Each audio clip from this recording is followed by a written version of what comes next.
కమలలోచన నీవు కన్న తండ్రివి కాన. ఓ నరసింహస్వామి, ఎవరు నువ్వు? నువ్వు మా నాన్నగారు. నేనెవరు?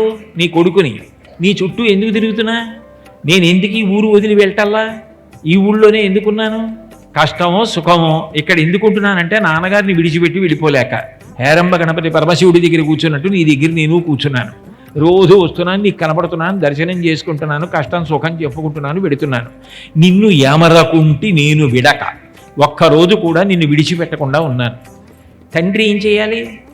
కొడుక్కి అన్నం పెట్టవలసిన కర్తవ్యం ఎవరిది? తండ్రిది. వాడికి ఓ ఉద్యోగమో ఏదో వచ్చి వాడు సంపాదించుకొని వాడి మానాన వాడు తినగలిగినంత కాలం పోషించవలసిన వాడు జన్మనిచ్చిన తండ్రి. నువ్వేం చేయాలి? నన్ను పోషించాలి. ఉదర పోషణమునకై ఒకరి నేనాశింప, నీవే నేర నాకు అన్నము పెట్టు, నువ్వే నాకు అన్నం పెట్టు. నేను మాత్రం నాకు కడుపు కోసం అన్నం కోసం ఎవరి దగ్గరికి వెళ్ళి దేహి అని చేయి చాపను. నువ్వే పోషించు.